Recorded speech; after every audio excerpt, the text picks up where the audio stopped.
yeah, my store organizing, if you're not familiar, I am the one that will help you persevere your clutter. So if you are in need of that, I'm going to leave a few of these with you. And if you don't know this, I can sometimes be seen on the show Hoarders. Are you familiar with that? Yes. So we just shot one about a week ago. I can't say where, but those are really difficult, and I did persevere. I thought I was broken, but I did make it home. But the new season begins October 7th.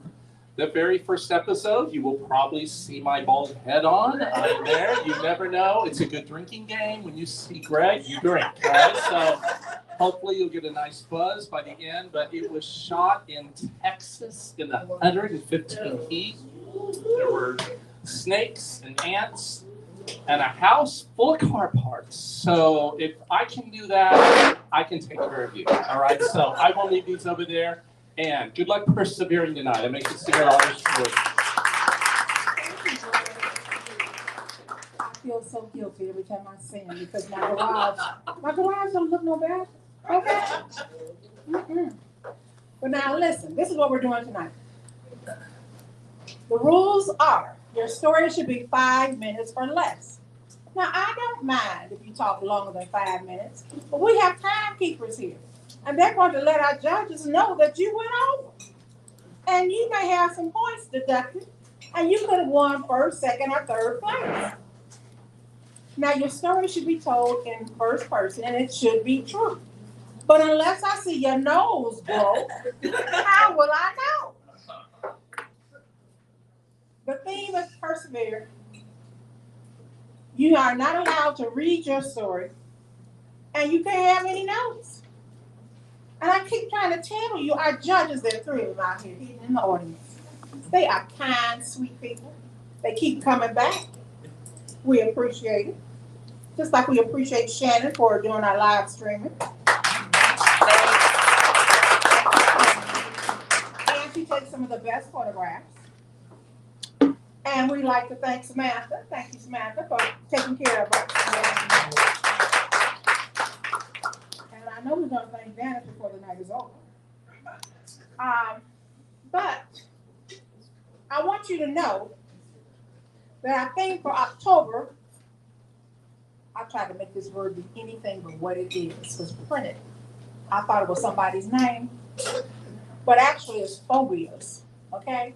I thought it was Phiobias, I didn't know what it was. Anyway, but we will be at Jamaican Breeze Sports Bar in Guerrero. I have some announcements to tell you about some upcoming things, but I think I'll wait until I pull a name from this lime green basket. All right. Everybody's folding up their names. Now, let me tell you how this works. You don't want to be called first, so you fold up your little ticket. Now everybody's ticket is folded up.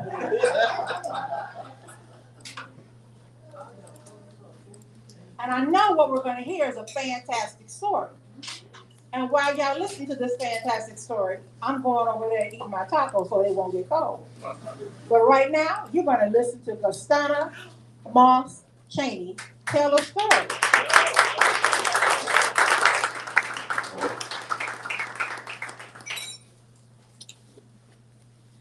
Come on over here. I can come off this stage. Famous last words.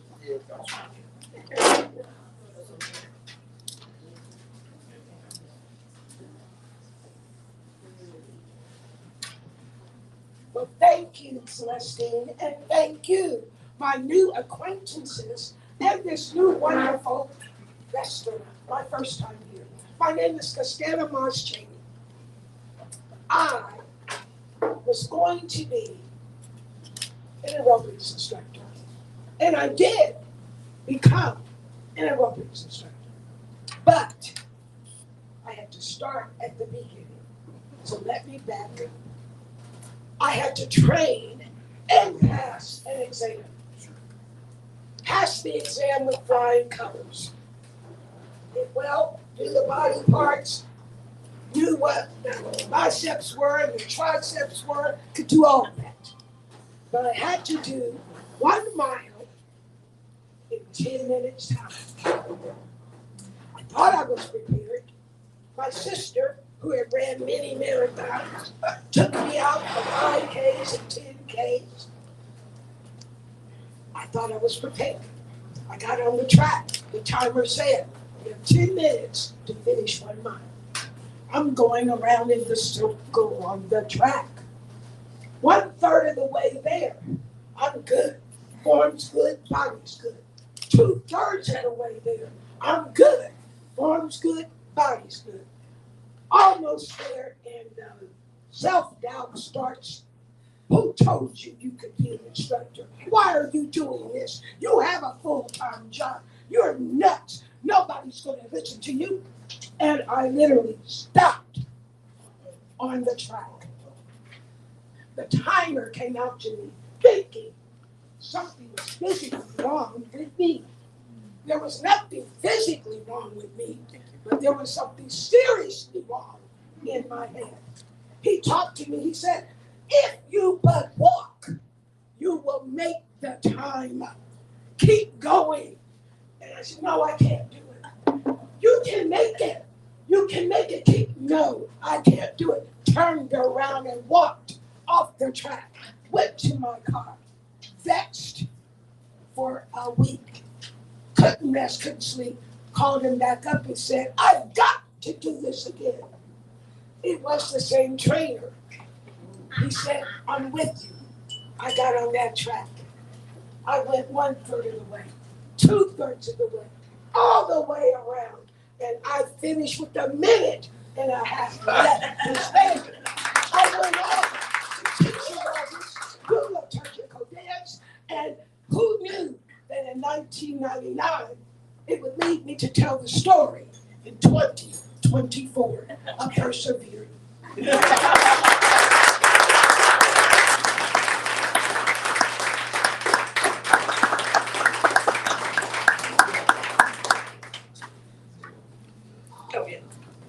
I like that story. You wouldn't catch me dead on the track. Well, maybe I would be dead on the track. I love to tell my kids that I used to be a gym assistant when I was in high school. And I did run track. And I did have hurdles. I did the hurdles. I could climb up that rope. I was good. Lord knows what happened. I don't let my gym people see me now. At any rate, you'll want to know that on September 28th, we start our 37th season of storytelling.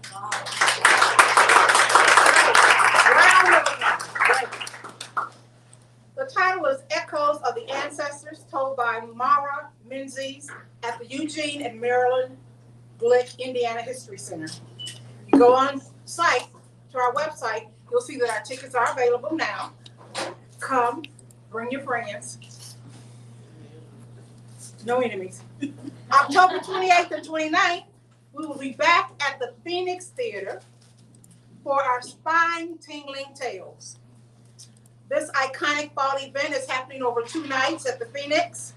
There will be 8 storytellers on stage to tell ghost stories to spook you right into the spirit of Halloween. But right now, I'm going to reach into this fantastic lime green basket.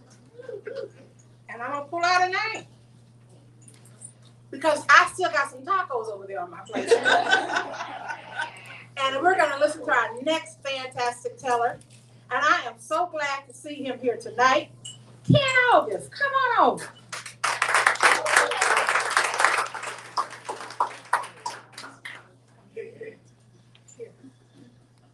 Hi, Ken. Around this way. Thank you. It's hard to use your cane when it's under your arm.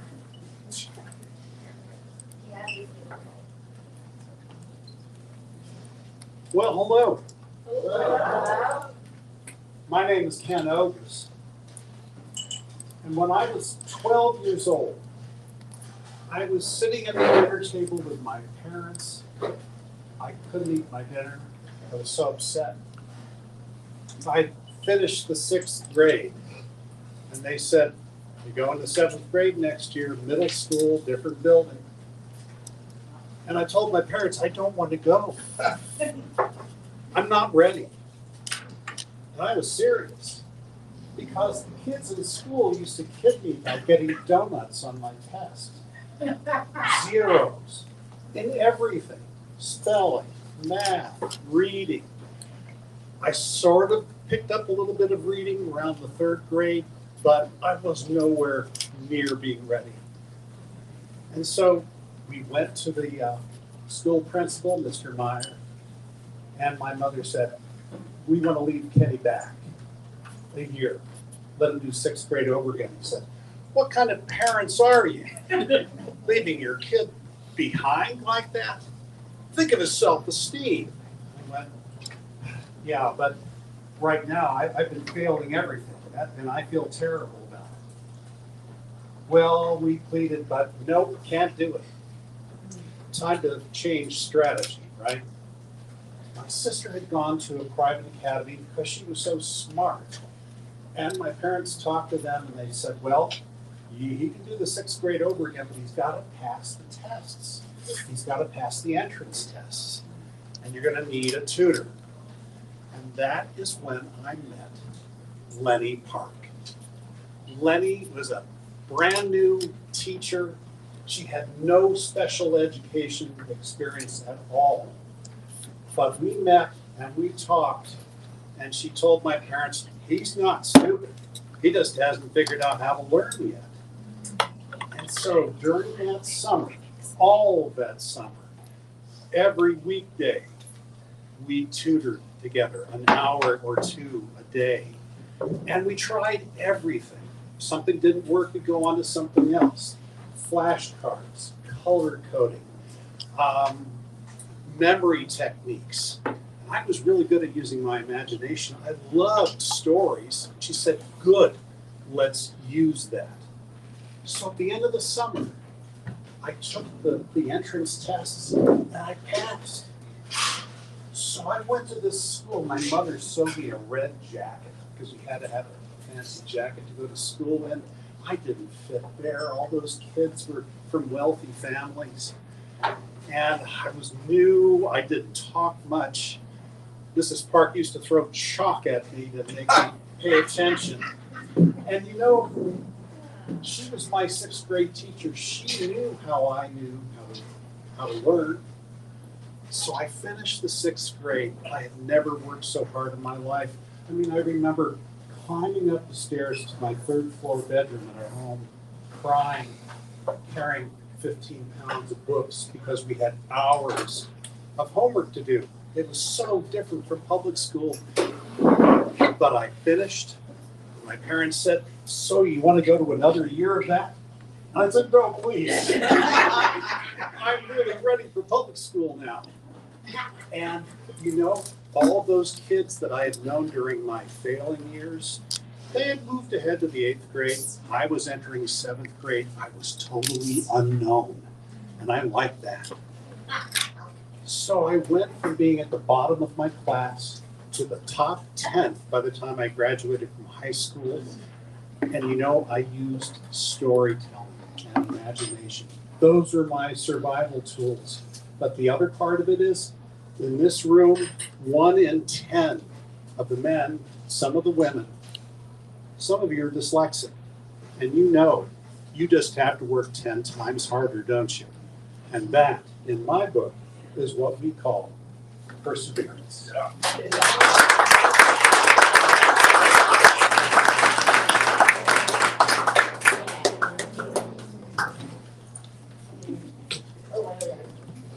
Thanks, Ken. That was wonderful. I'm persevering old age. And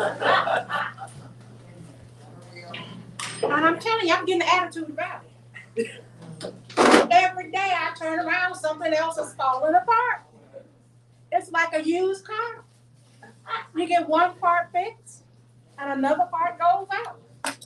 I'm upset. I used to watch my mother and aunts and uncles spray WD-40 on their knees. I'm almost at that point. None of the other stuff is working. I might as well give me some WD-40. But I want you to know about some upcoming events at Freetown Village. On Thursday, September 19th, from 6 to 7:30. Tomorrow. Conversations in Indiana, African American History and Culture, with guest speaker, historian Anthony Conley. The event is free, but we'd like for you to register, please. Go to Freetown Village's website, freetownvillage.org/events. Now, on Sunday, December 22nd, from 2 to 3, the Freetown Village Singers will be at St. Mark's United Methodist Church in Carmel. The Freetown Village Singers will be featured performers for St. Mark's Afternoon Concert Series. And while we're still in September, Friday, September 27th, from 10:45 to 1 p.m., Spirit of Freedom 2024. And Freetown Village is just one of the many partners for the 26th Annual Spirit of Freedom, a celebration of the many thousands of African Americans who fought during the Civil War. These United States colored troops represented 1/10 of the Union Army, a fact most of us don't even know. During this highly educational event, up to 805th and 6th graders from the IPF school system will rotate between 3 stages at the American Legion Mall as Civil War reenactors share first-person accounts from their characters' experiences and stories of other important African Americans who had a major impact upon the outcome of the Civil War. Well, did I give my judges enough time? I'm about to pull another name out of this lime green hat. Now, I know what you're thinking. You're thinking you don't have a story. But what's going to happen is, as you listen to someone else's story, one you have will pop up. When it does, it is not too late to sign up and tell a story. But let me reach into this magic lime green basket.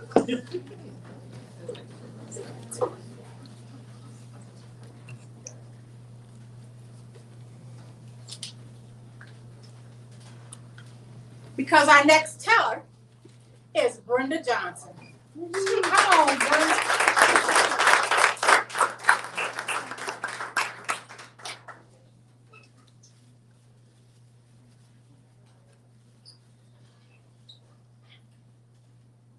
In my family, they didn't use the word perseverance. They said, keep on, keeping on. And it was used both as congratulatory, like, oh my goodness, did you know Martha just got her LPN license? Girl, you keep on keeping on. All right. And it was also used as a word of encouragement. Oh, Jim, you didn't get the job. You just keep on keeping on. And what I want to share with you tonight is a story about a person in my life who really was the personification of perseverance. Her name was Grace Henderson. She was my paternal grandmother, born in 1900 in Stone Mountain, Georgia, and died in 2005, just a few months short of her 105th birthday in Illinois. So in Stone Mountain, there wasn't a lot of opportunity.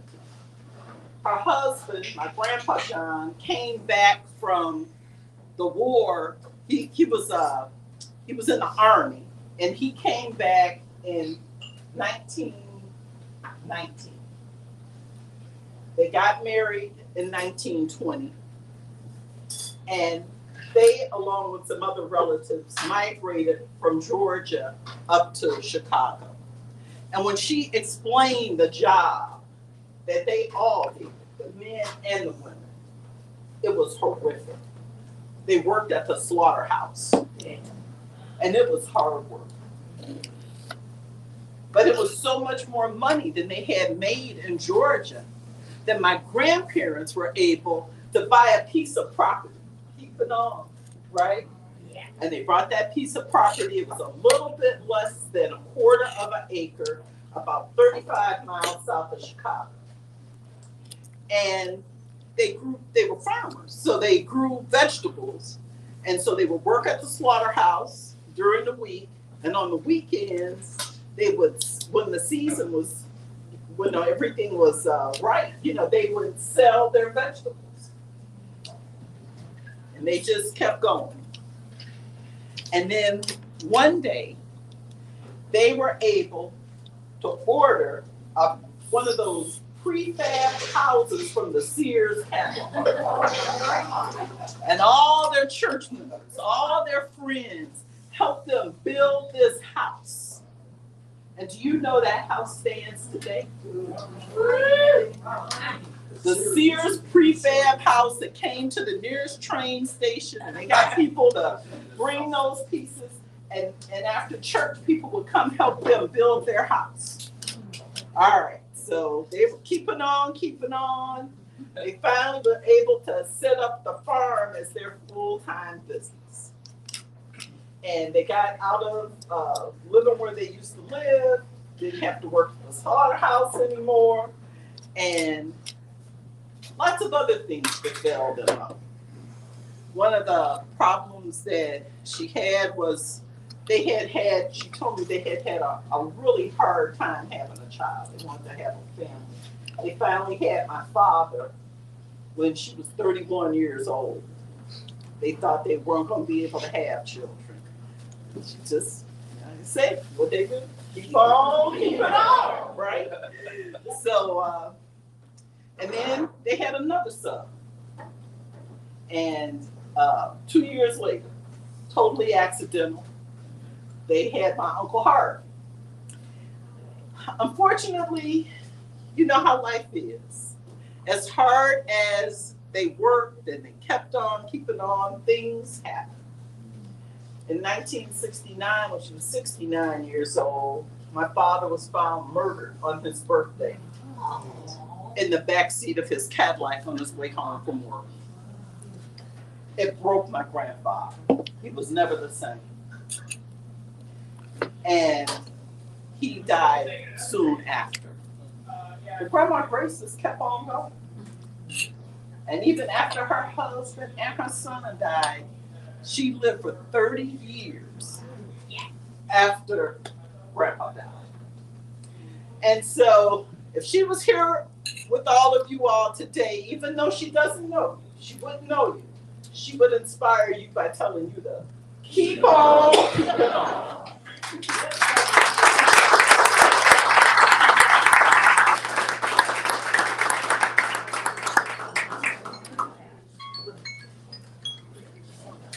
That's what we all gotta do. Keep on keeping on.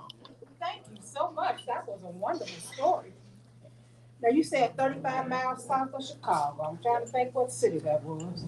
Holston, Illinois is near Blue Island. Oh, all right. I know them parts. Them parts. Listen, if you just got here, I want you to know it's still time to sign up for a story. Our topic is persevere. And I forgot to tell you, Stanley sitting right here in the front. When you see this man raise his hand, he is not asking you for permission. He's trying to let you know that your 4 minutes have been up, and you might want to wrap it up. Okay, that's all. We pay him a lot of money for that. And tacos. Okay, let me reach into this maggot lime green basket. Oh, this was folded many, many times. Let me see whose name this is. Ah, Samantha Powers. Come on down.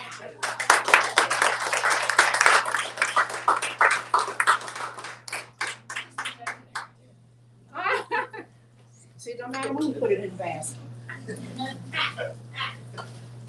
Hello.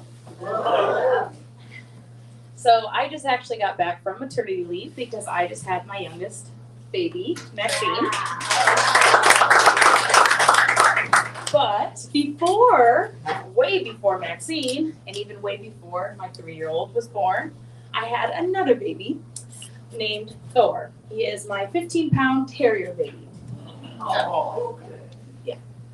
15 pounds because he has lost some weight over the years, thankfully. All right. So, one day, I walked outside in the backyard and I see Thor moseying around in the bush. Now, if you know anything about terriers, you know that most of them have been bred to hunt rodents. Yes. The Cairn Terrier is no exception. Comes from, over in Scotland. Their tails are supposed to be extra sturdy because back in the day, they would run in between the cairn stones and you'd pull them out from getting the mice. So when I saw his little tail sticking out from that bush, at first I thought, oh, what a little cute little guy. Then I realized, there's a reason why he's obsessing over that bush.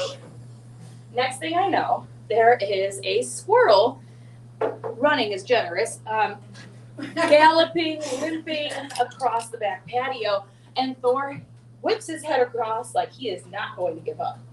And all of a sudden, I realize I'm Mama Bear. I need to jump into action. So of course I go and I grab Thor, and who is still trying to get this squirrel. The squirrel is then jumping towards Thor just to kind of get his retaliation, and I'm stuck between the love of my life and my favorite animal in the entire world. And so I'm pulling them apart, and they're still napping at each other, and they're pulling apart, and they're yapping at each other, and I'm yelling for help. Nobody's home. My neighbor 2 doors down, she is the sweetest woman, but could not hear me. And so here I am in the middle of my backyard, having the toughest fight of my life. And I'm pulling them apart. Finally, I managed to, I kid you not, unhook the squirrel's bottom jaw from Thor's bottom lip. Yeah. And I toss the squirrel, because I'm not going to throw Thor. And before I know it, Thor jumps out of my hands, runs to the squirrel runs back to Thor, because what else is he going to do? And they're going at it again. So here I am in another conundrum. I say, okay, I'm getting tired. I'm pulling. I finally get them apart, and I hope I never, ever have to feel a squirrel's rib cage in my hand, and I chuck it, because that's all I can think to do. And that poor baby squirrel, not even a baby, it was a regular size one, but in my heart it was a baby, hits the tree trunk and falls. Okay. Now, if for those that don't know me, like I said, squirrels are my favorite animal. So that broke my heart. But again, my dog, my little baby man, was perfectly fine except for his little thing. I get him back inside and vent about it 20 minutes later when my husband conveniently got home from work. Now, that story, I didn't think I could tell that story because I was actually going to tell it last month, but I was unable to make it for fight or flight because I was definitely in fight or flight mode. Until I looked up the definition of persevere.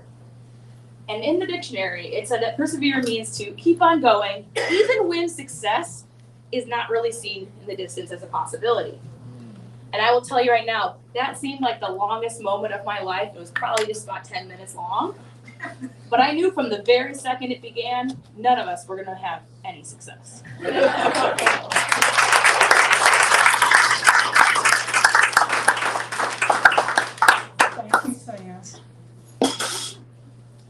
I don't feel that way about squirrels.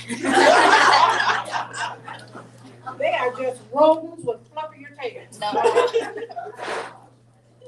And you know that insurance commercial where those squirrels high five each other to make a car go off the road? That's how I feel about it. They do it to me all the time. And I have been in my bedroom and open up the window, and I look, and there's a squirrel sitting in a tree like they paying rent. And I said, come on. And they turn their head this way. I said, get out of here. They turn it that way. I tap on the window. They look like I'm about to feed them, you know. Anyway, I'm glad you like squirrels, but that's not my thing. Well, let me reach into this lime green basket. This magic basket, y'all. And pull out another name. Our next teller is Patty. I'm not even going to try to pronounce your last name. That's me. Patty, wait, tell me your name. Med Bessick. Med Bessick?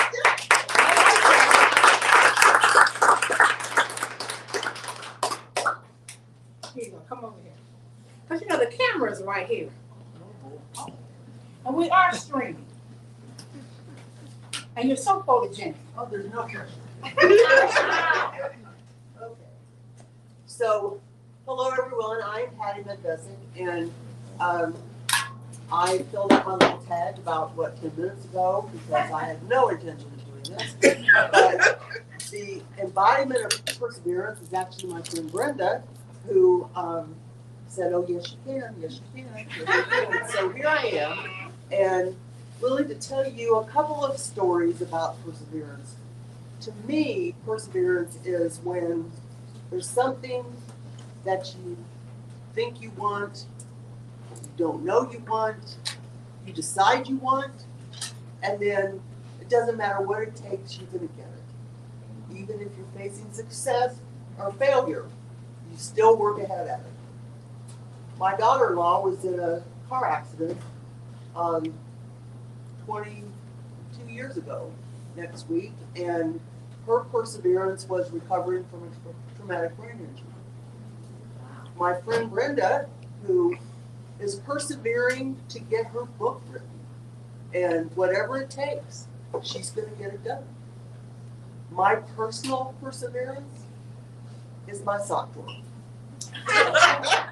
I see my sock drawer every time I open my closet.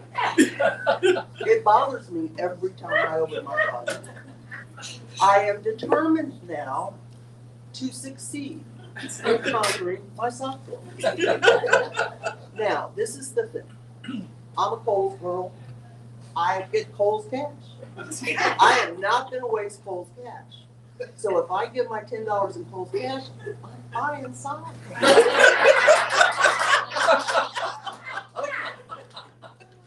Now, you will notice that I'm pretty normal. I have 2 feet. I do my laundry once a week. I need 7 pairs of socks. If I want to skip a week, I need 14. I'll push it. I have 57 pairs of socks. And they're encroaching on the other spaces in my closet. But what do you do with socks? Nobody wants them. I don't want them, but the frugality person in me says I can't throw them away. So my perseverance is actually to work really, really hard to find a good use for those socks. Well, I found one. I'm so excited. I have a great grandson who just started crawling. And his little knees get kind of rough on the floor. So if you take your crew socks and cut the foot off and just use the crew part and put it over the little knees, just like little knee pads. He's going to have one for every day of the month. Because they're coming from great grandma. So I think that's me. That's kind of a funny thing, but it's just an example that when we're faced with hard things, or we're faced with something we really do want, but we don't know how to get there, perseverance is the way you see your way to finally figuring it out and making it happen. And I will be the woman with 14 pairs of socks.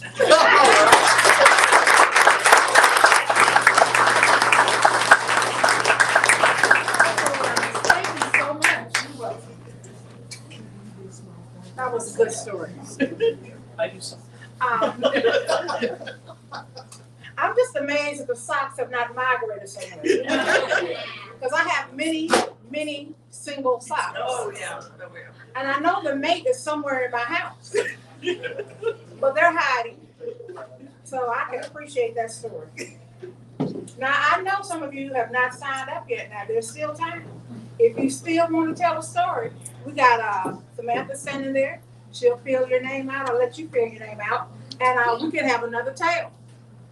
I'm going to reach into this magic lime green basket and pull out another name. One of my favorite people in the whole wide world, Noel Bewley, it's your turn.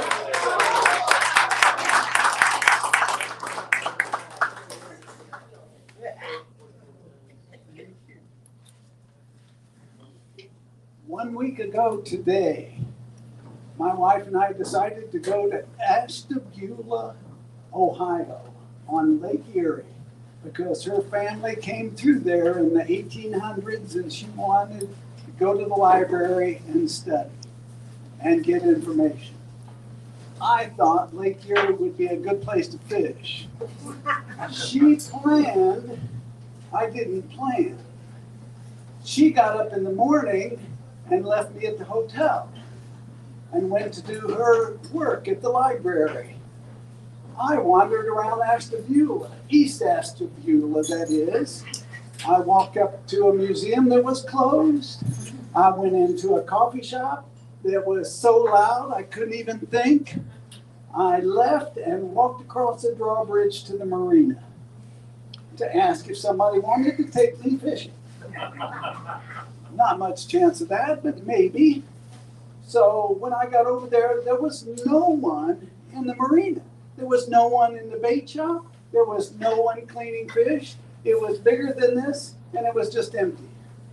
So I walked out to the parking lot, thought I'd leave.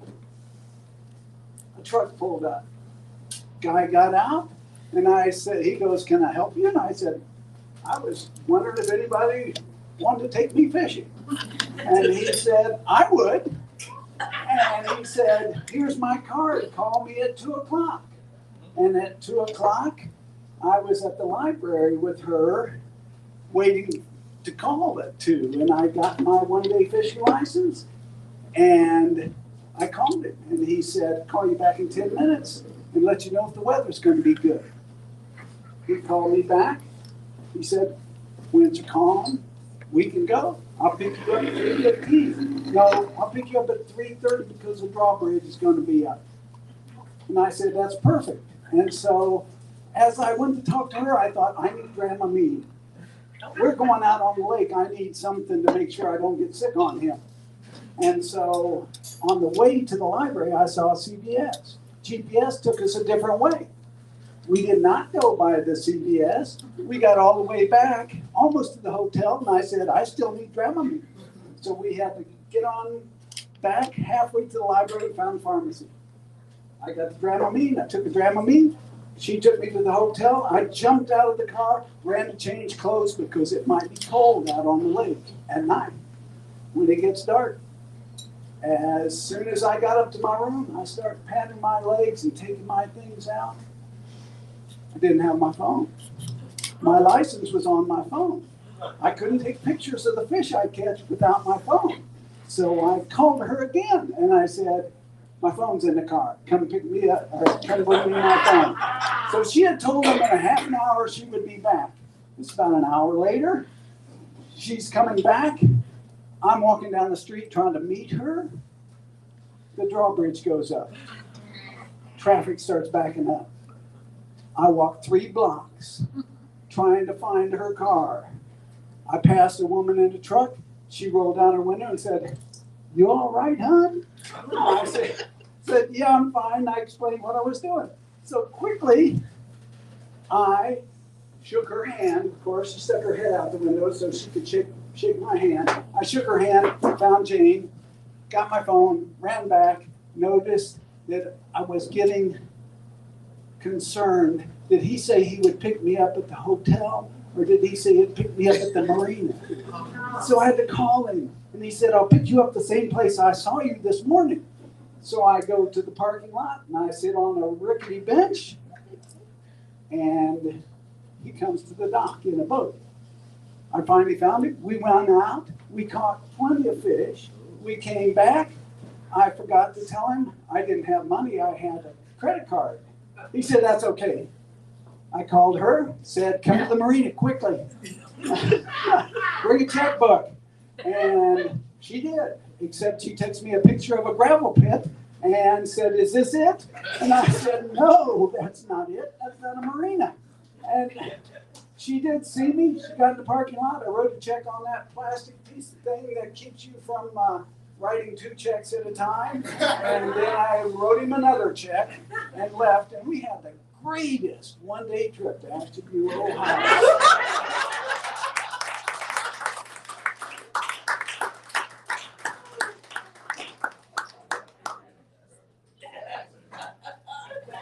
I don't know who persevered the most. I think it was a wife.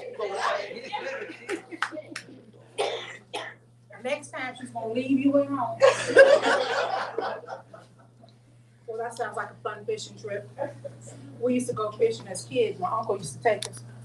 He'd take us to the grounds of Roosevelt High School at midnight to dig up night crawlers. So we'd be prepared for our trip the next day. So I can still thread a hook with a night crawler. I can catch them. They don't scare me. But and it was my grandmama that taught me how to clean a catfish, because she used to go out in the big black river in her waders and fish. And so she'd bring the catfish home, and we'd take that hatchet and chop off his neck, his head, then get a pair of pliers and pull the skin off that sucker. You know, I wasn't too excited when I found out where the fried chicken came from. But I could cook you some fish. Well, let me stir this up now, since I got a lot of names in here now. But our next teller is Peg Black.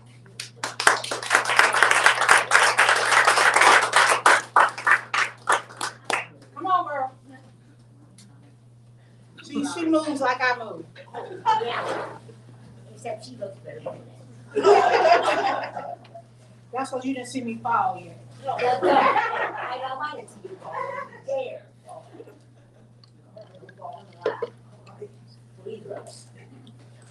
We're gonna use this. Yes? Is that on? Yes. It's on. Okay, all right. Well, after all these good stories I've heard, I kind of hate to tell mine, because it was like, I forgot what the subject was.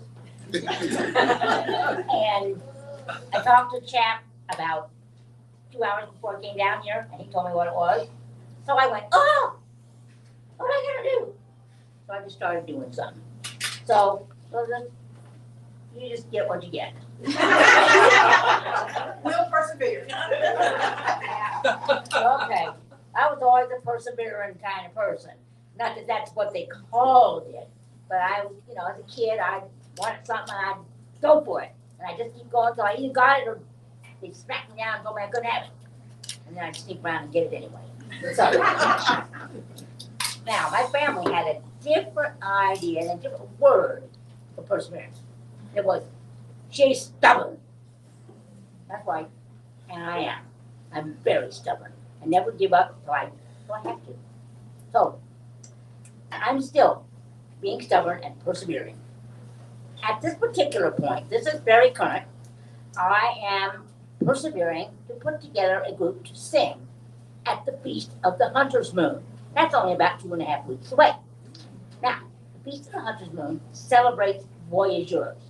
That is the traders and trappers and hunters who sailed, rowed up and down the rivers here with their trade and sold it off. And as they were rowing, they would sing, and they'd row to the music, like, oh, grandma blown, cute, let me tell you, they were getting down that river to keep the strokes together. Well, they did it when we sang it, they'd get down that river mighty quick. So, all right. So, anyway, I'm still trying to get together this group. I've called, a friend of mine has sent emails, and I get my first rehearsal, and there's 4 of us. Okay. 4 is not gonna make it outside, ain't gonna do it. So I'm calling again, Francis is calling again, and the next rehearsal, there's 7 of us. 2 more people joined, 3 more people joined us, that was good. So I went, well, that's still not enough. Gotta do more. So I started calling more people, and I started getting more creative with my calls. And I started singing messages on there, so I'm going, okay, this is the Feast of the Hunter's Moon, la la la la la la la la la, and well, it worked. I got a couple more people. I up to 9, and then a couple friends joined that I didn't expect to join. I said that wasn't on me. I didn't do anything. They decided they wanted to, or else that they were nuts, whatever. They joined, and so we're at 11. We're getting there. I'd like to have at least a good 14. And then I called some friends from out of town. And I left them one of the singing messages, and they laughed before I even finished. They were on the phone. So, yeah, all right. But they came, But they came, okay, 13, 14 if you count me. Okay, I need a few more, so I asked a couple of my old friends who hadn't sung with me for a while. One's name is Rick, and unfortunately he's losing his sight and his balance is not good, so he had fallen recently. He was afraid to join me. So I said, okay, Rick, that's okay. And then Dan also said that. He had another problem. He was diagnosed with cancer of bone marrow. Yeah, there's no way. He still wants to. And if perseverance counts, that Dan, he'll be there. He has to be carried in. He'll be there. Well, we had almost enough. And then a friend came with her husband. Two more. Hooray! And Irina's husband doesn't read music, so guess what? One more fun would be to teach him the music. Well, in 2.5 weeks, that's going to be a trip, but we'll do it. And it can be fun. We can still have a lot of fun singing at the feast, but I'm still looking for people. I haven't given up yet. Anybody want to sing the Feast of the Hunter's Moon?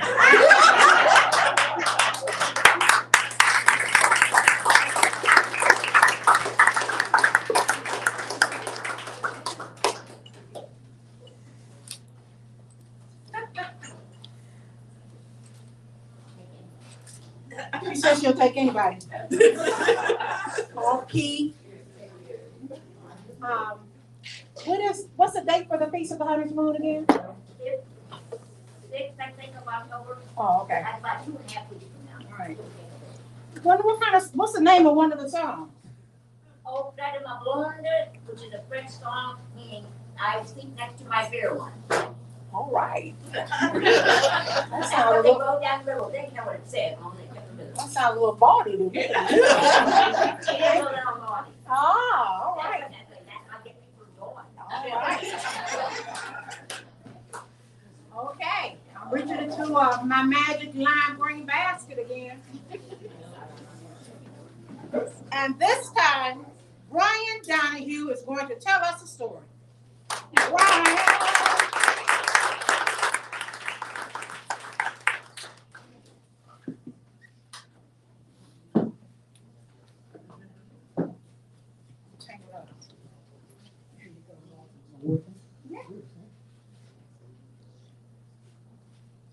Hello, everybody.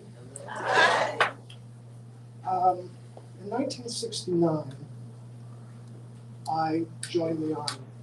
I volunteered for the draft. After going to school for 8 months, radio teletype school, I found myself on a plane going to Vietnam, flying out from New Jersey to Phiobias near Saigon. Now, I wasn't a grunt, an infantryman, I was in communications.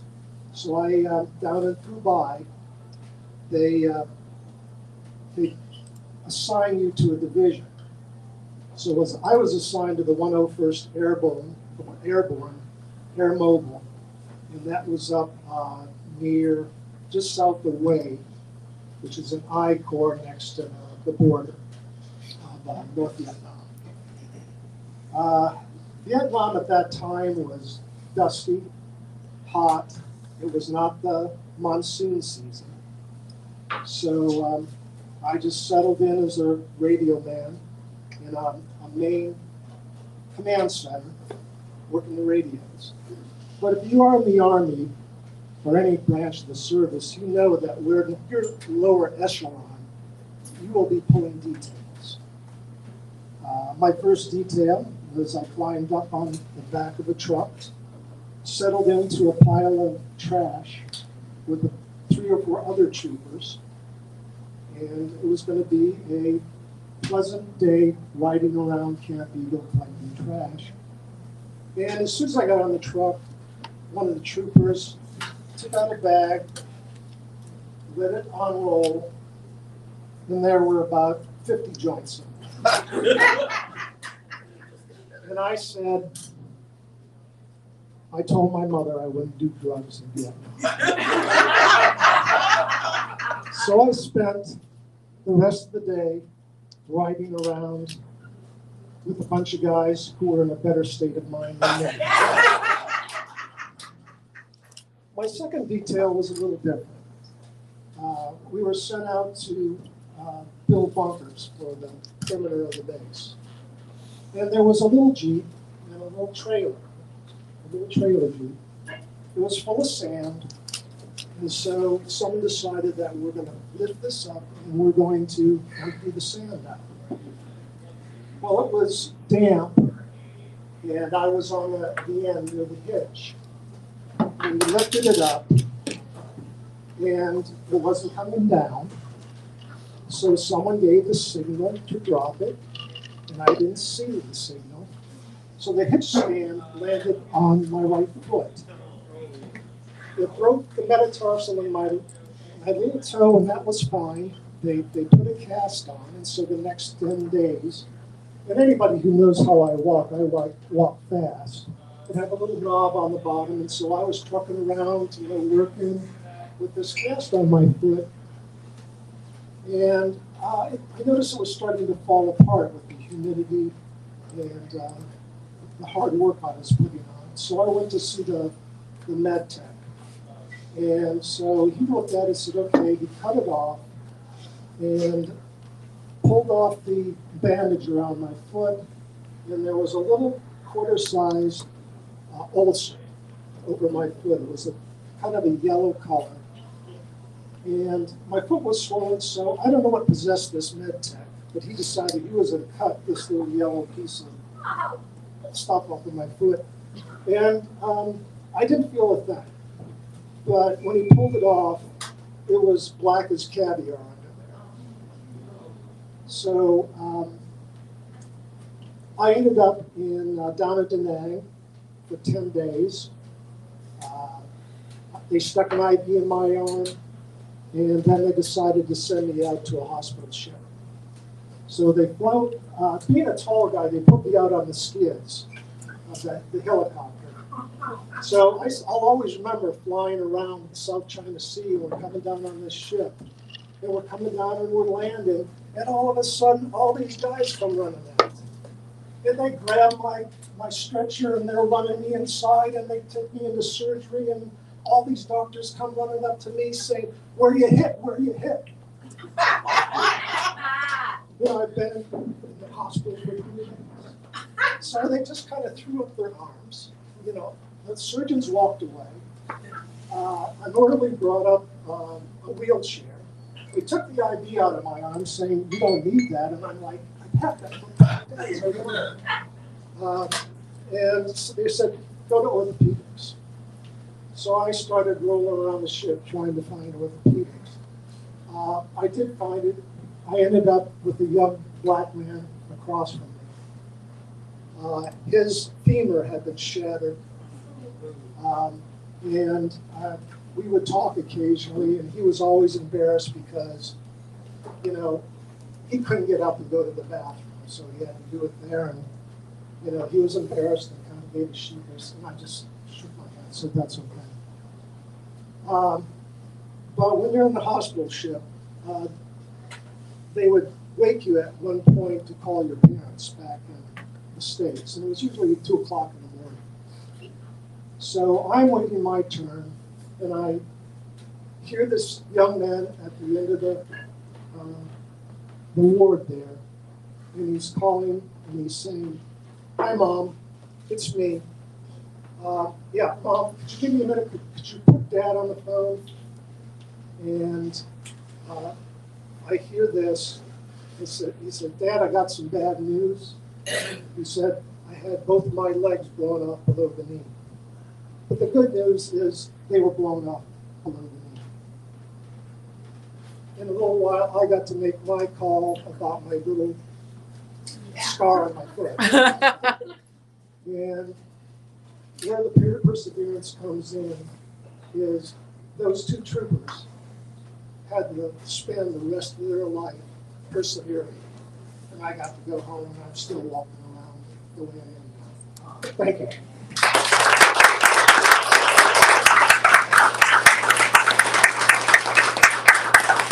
Thank you, Tom. That was a wonderful story. Do you know where those people are now? Are they still with us? Well, I am. I'm hoping. All right. I know. That was a good story. I know you were probably trying to whisper too. Thank you, that was great. Now, if you got a story you want to tell now, there's still time. My basket is getting a little lighter, but I'm going to reach inside this magical green basket and pull out this dark, deeply folded. Oh, look at here.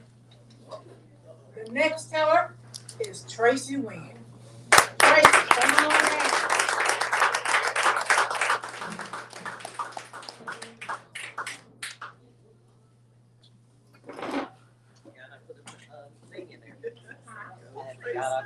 You forgot you.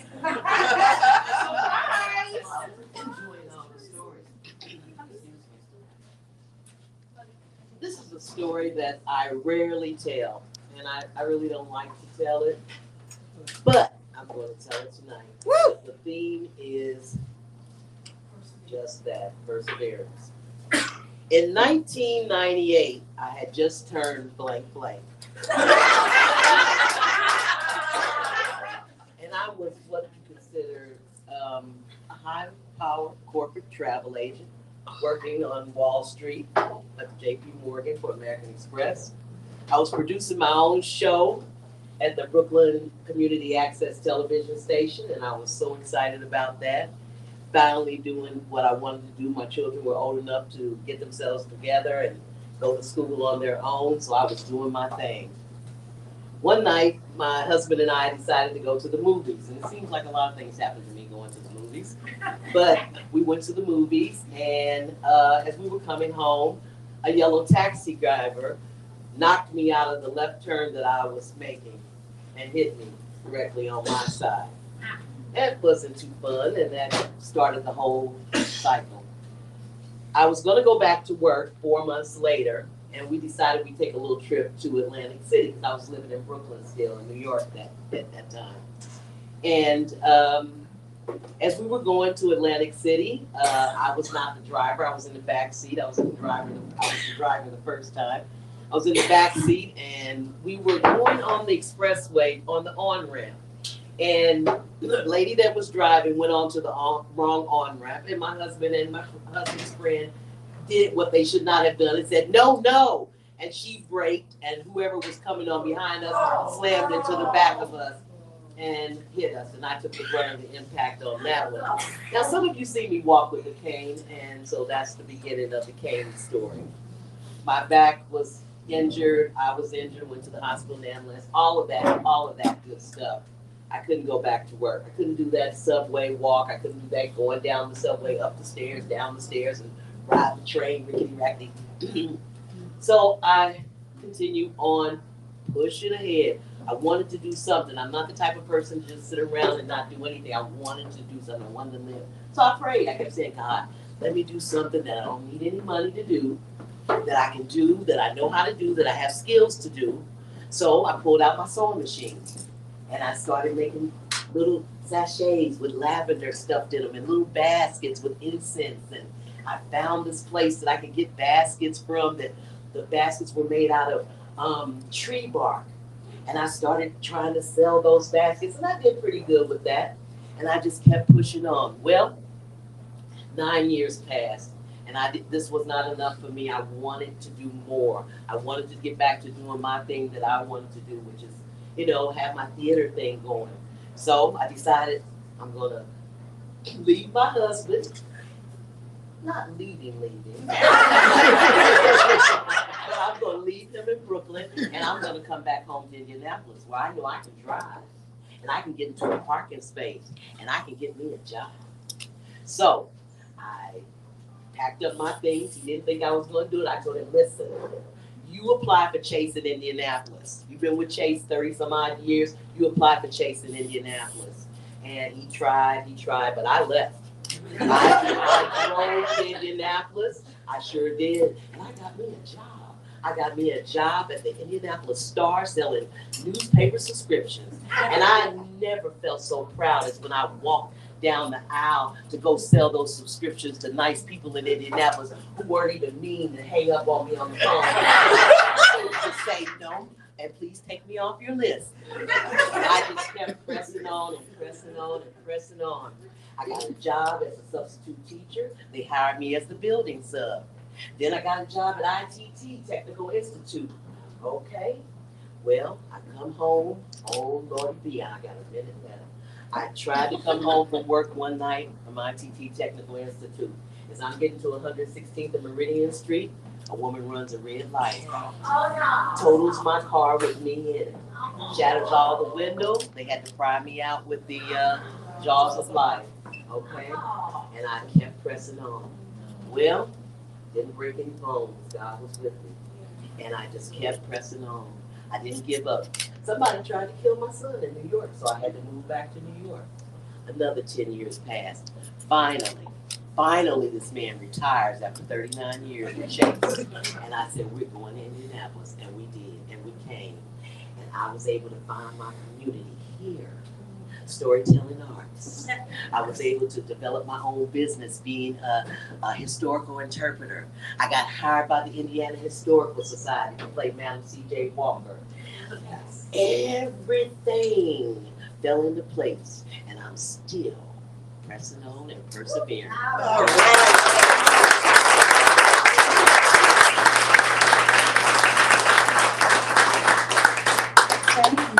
Yes, you are. I'm glad your husband went here to see here. That was funny. Thank you so much. That was hilarious.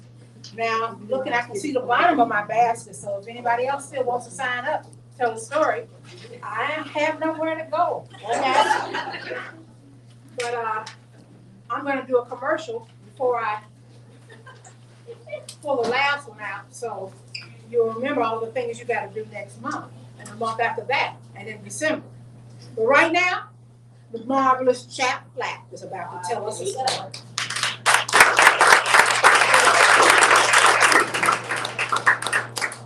And I'm gonna go eat another taco.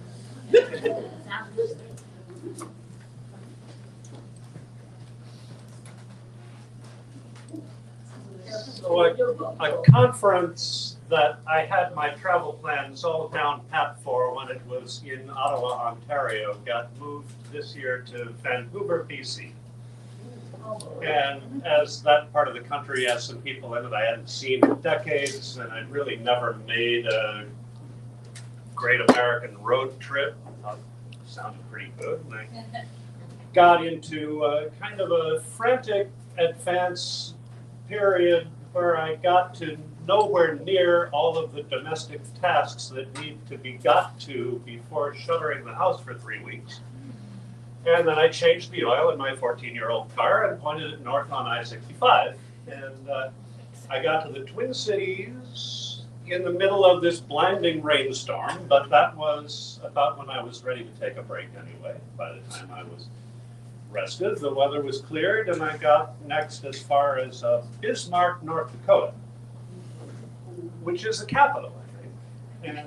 And I think what I learned about the capital of North Dakota is that on a Saturday morning, in fairness, also Memorial Weekend, the visitor and tourist office is closed and can tell you nothing.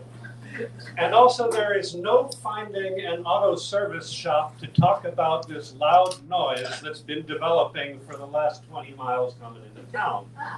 So I found a shop that was closed and lay down in the parking lot, felt up under my car, and it's like, okay, there's a loose heat shield, they make a lot of noise, it's not a big problem. I got that wired back up and persevered. And when I got to Vancouver, there's a little more of a big city vibe than I remembered from Ottawa. And one of the ways you could tell is on the sign at the parking deck where I had to put the car about a block from where my room was. The sign said, "Leave nothing in your car. We take no responsibility. It will probably all be gone." And here I am in a car that's provisioned for a 3-week road trip.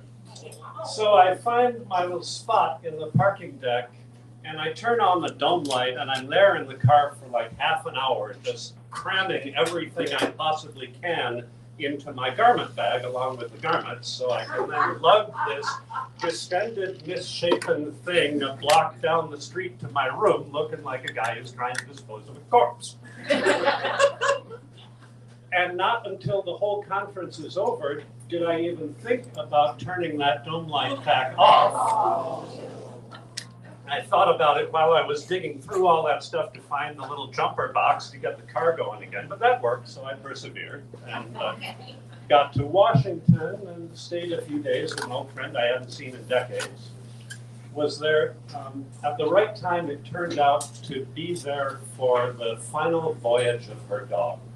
So I stayed a little extra for that and then ended up not connecting with a friend in Portland, so I just turned left there and kept going, and that worked out because I got across the Grand Teton Pass the evening before that road collapsed. I read in the news the next day. I got to the Teton National Park, bought a National Park passport, got me in there, would have gotten me into Yellowstone if I'd reached the gate while there was somebody there to show it to. So I persevered and went in anyway.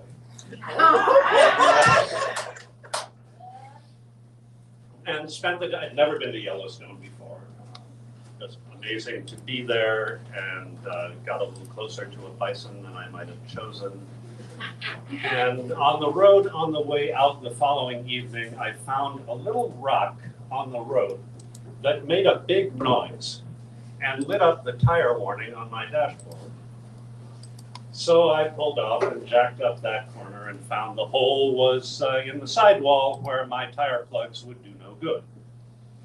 So I put on the spare, the little light-duty, short-distance emergency donut spare, and persevered for 50 miles to Cody, Wyoming, where there was a Walmart that could sell me a tire. And that was about when I was putting some gas in, took an extra good look at the back of my car, and I was reminded of one of those domestic tasks I didn't get to before leaving. And that was how I had just driven from Indiana through Illinois, Wisconsin, Minnesota, North Dakota, Montana, Idaho, Washington, Canadian border control, British Columbia, US border control, Washington, Oregon, Idaho, and Wyoming with a car that was not currently registered.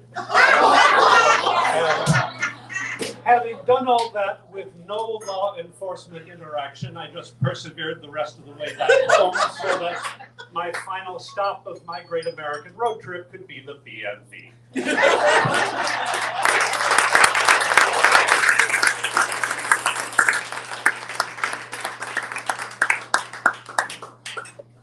Oh my goodness. You are blessed, okay? You know, everybody I know gets stopped, okay? I got enough boy. Listen, I want to remind you that tomorrow, Thursday, September 19th, Conversations in Indiana, African American History and Culture with guest speaker, historian Anthony Conley. It's free, but you need to register, please. Go to Freetown Village's website, freetownvillage.org/events, okay? I'm gonna reach into this basket, this magic green basket, lime green basket. Pull out another name. And this name is, you know, I just got these glasses. Is it Amelia, Wills, or Willis? I can't read this. Say that again. Angelina. Angela? Girl, that looks like an M.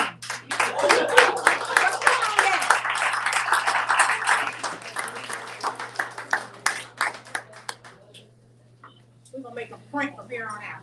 Come on. I know. But it's so fancy. Nice handwriting. Come on over here. Thank you for coming. Hi, I'm Angelia Willis. hadn't planned to do this. I begged my kids to come with me. I was introduced to this venue through WFYI, listening on there, and I said, "Oh, I like that. I really like that." So when I saw it was an opportunity to come and see, that's what I came to see, not to be a part of. But just real quick, when I first got married and start life, and before that, I said, I'm never gonna have children, never gonna have children, never gonna have children. It's too much work, too much of, I just didn't want to do that. People would ask me, while I was younger, how many kids are you gonna have? I'm gonna have a husband and 9 children and 3 kids. I'm never having kids. I'm not having kids. I got married. I had 3 kids. I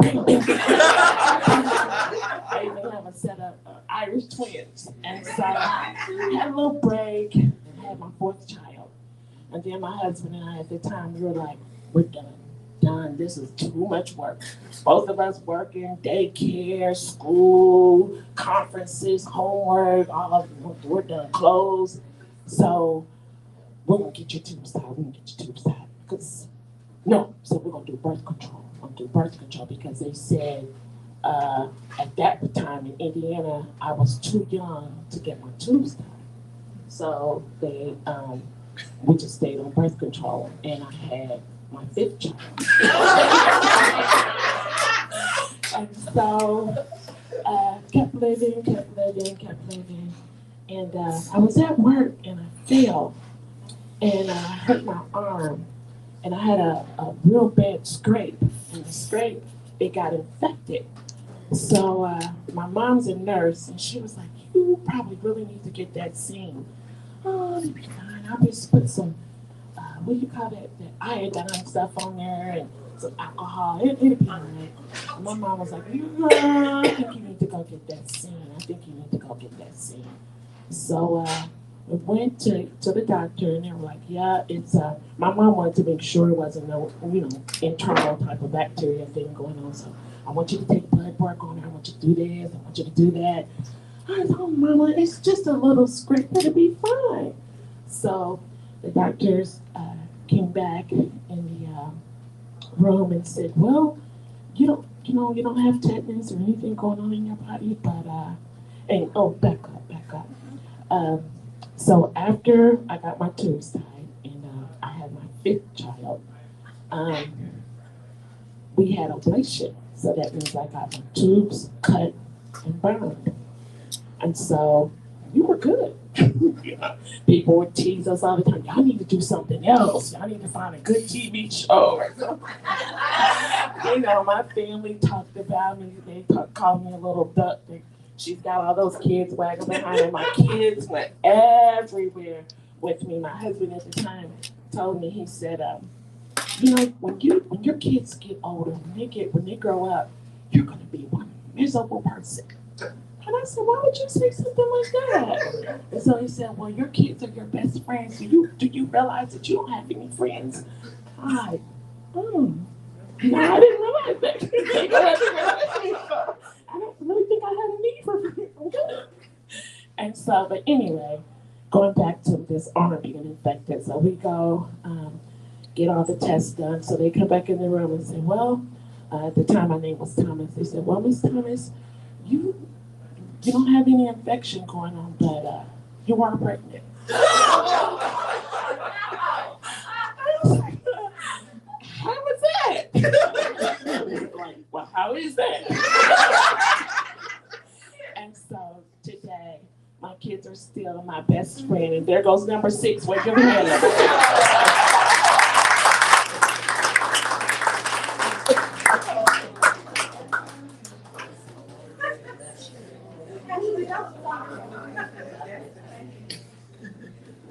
That was a great story. I'm telling you, I remember my mother on birth control. Oh yeah. I had a great aunt who never had any children. She was like 42. She and her husband had been married forever when she got pregnant.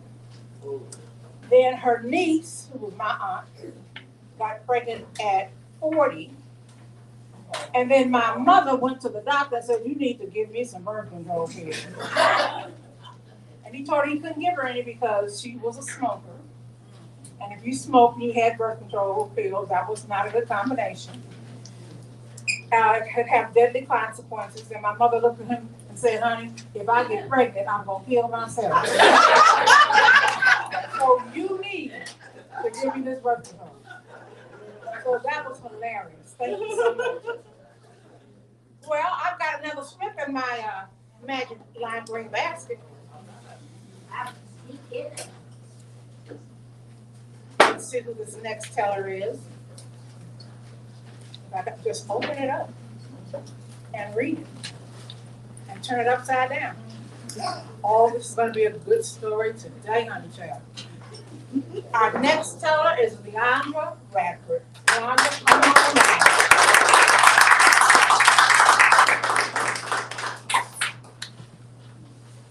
Hi there, good seeing you.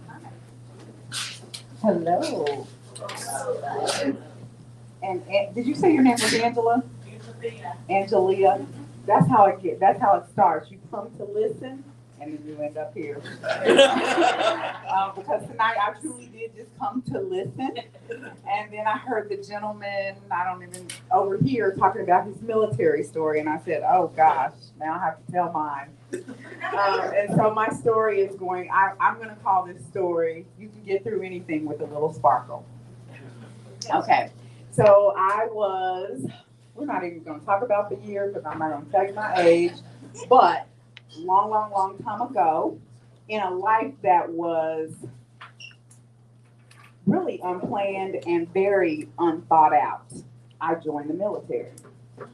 And I remember, I don't even know the reason why, but I do remember in basic training, my drill sergeant asking me, Radford, what did you join the military for? So clearly I had messed up on something. And my response was, drill sergeant, because I was temporarily insane. And so let me tell you about one of those times. So I had already gone through basic, I'd come back home, and when I first joined, I was in the reserves. And so when you're in the reserves, there's 2 weeks in the summer that you go somewhere for extended training.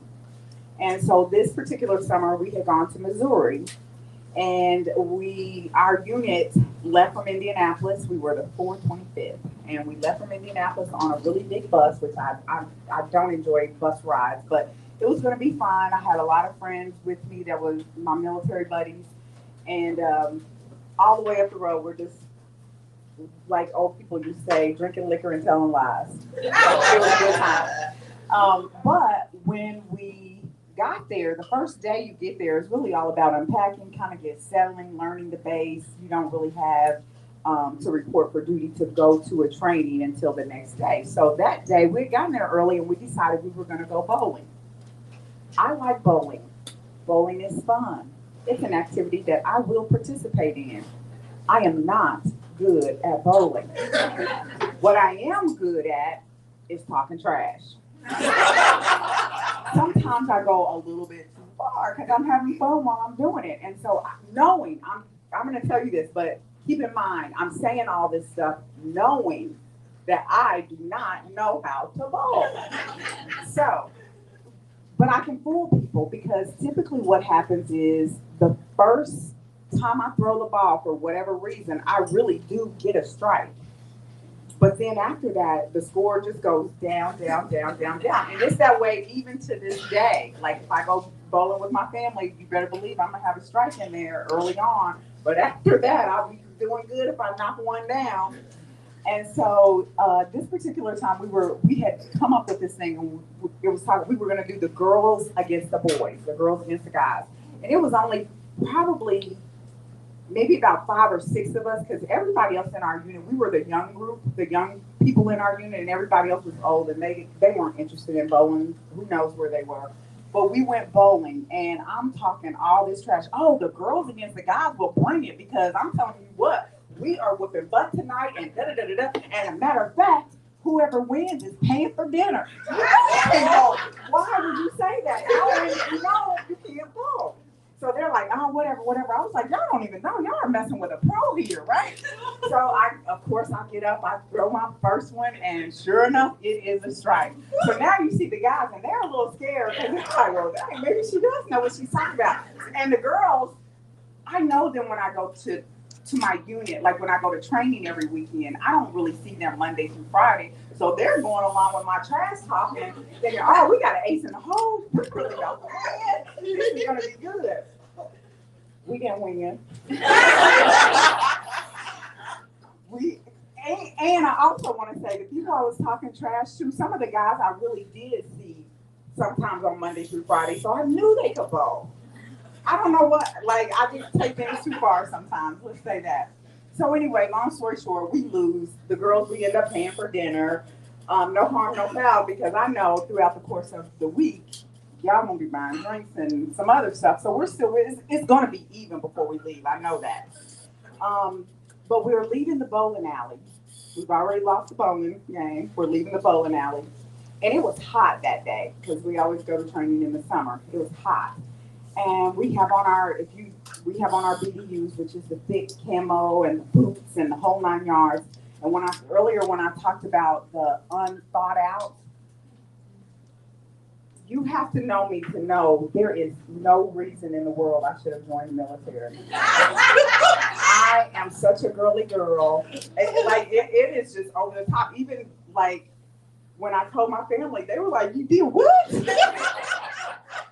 So anyway, we're walking back to our where we were sleeping, to our barracks, and I said, "Guys, let's take a cab. Like it's too hot outside to walk." And they were like, "Are you kidding? We're not spending money on that. It's just up the road. We can walk that." No, like it is too hot. We really need to take a cab. And they were like, "No." And I said, "Okay, all right, whatever. Let's just walk it and get it over with. Get out of the sun." So we're walking, and in addition to being a girly girl, I'm also, even to this day, so much a kid at heart. So I am walking along the sidewalk, and you know the little lip that is kind of cut out that is the edge of the road? So you got the road, and then you got the top of the sidewalk. So I don't know why, I'm being a ballerina. I'm walking along this.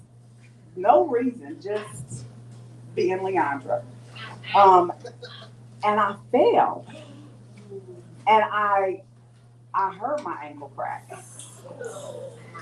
But I'm in boots. I'm in my camo boots or my military boots.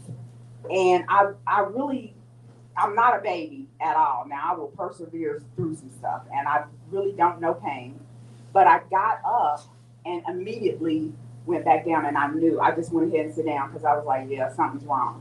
So I said, we need to call the ambulance. And these jokers, they was like, oh, she's playing. She just wants to catch a cab. She is faking. I was like, no, I am hurt. I am really, really hurt. We need to call a cab. We are not spending money on a cab. Whatever, y'all, quit playing. She's playing too much. Let's go. And they left me. Military gentlemen. They left me. And my homegirls. They left me. I was like, I don't even believe this. But okay. I literally flagged down a cab, beat them back to our barracks, limped into where we were staying, and the person that signs us in, I said, that was our first day on the barracks. I said, I don't know where med check is, but I really need to go be seen. So they're like, oh my gosh, and they're moving fast. They get somebody there, and they take me to the military hospital before my group gets back. So they do an x-ray, and it's not broken, but it is fractured. And let me just say this. In the military, you can fake being sick. Anything you don't want to do, just go to med check. And I can tell you some stories about basic training to prove that. But anyway, so they told me that I was going to be on, they gave me crutches. They wrapped it up. They told me that I was going to be on bed rest for like 2 weeks. Now, mind you, we're only there for 2 weeks. I said, okay, all right, no worries. And also when you go to the military hospital, you're going to get better food there than anywhere else. And we've already eaten dinner, but I was like, let me go down and see what the ice cream machine is doing. go down, and so I go down, I eat the ice cream, and I realize that, or my friends, they get back to the base and realize I really did go back to the hospital, or that I went to the hospital. So they came there all sad and feeling bad, and you better believe for the next 2 weeks, I did not go to work, but I made them wait on me hand and foot. And I had a sparkle house shoe. I had one boot on and one sparkle house shoe, and so that's why you can get through anything with a little bit of sparkle.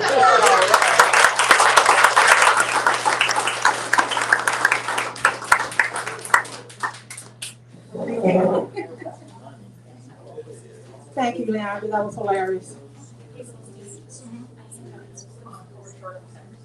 Okay. You should have a yellow slip. If you do not have a pencil, fill that out. That's for a drawing for some flex tickets for our upcoming season, which starts on the 28th of September. Now, let me continue to tell you about the fact that on December 22nd, it's a Sunday, from 2 to 3, the Freetown Village Singers will be the featured performance for St. Mark's Afternoon Concert Series at St. Mark's United Methodist Church in Carmel.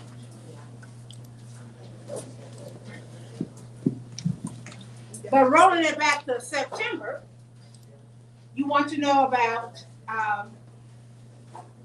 Freetown Village is one of the many partners for the 26th annual Spirit of Freedom, a celebration of the many thousands of African Americans who fought during the Civil War. These United States colored troops represented 1/10 of the Union Army. During this event, this educational event, up to 800 5th and 6th graders from Indianapolis Public Schools will rotate between 3 stages at the American Legion Mall as they'll listen to Civil War reenactors and stories of other important African Americans who had a major impact upon the outcome of the Civil War.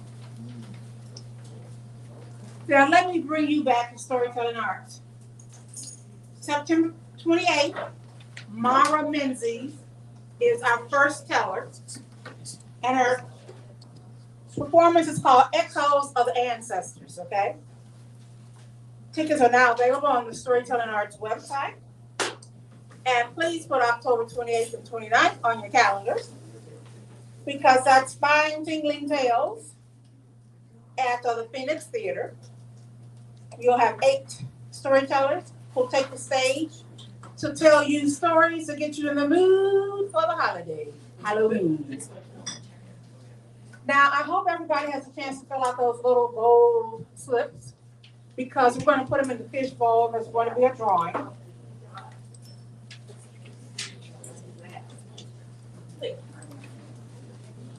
We got time. Samantha's got the fish bowls.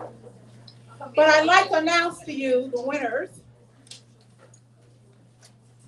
Our 3rd place winner is Bastana Moss Cheney. Congratulations.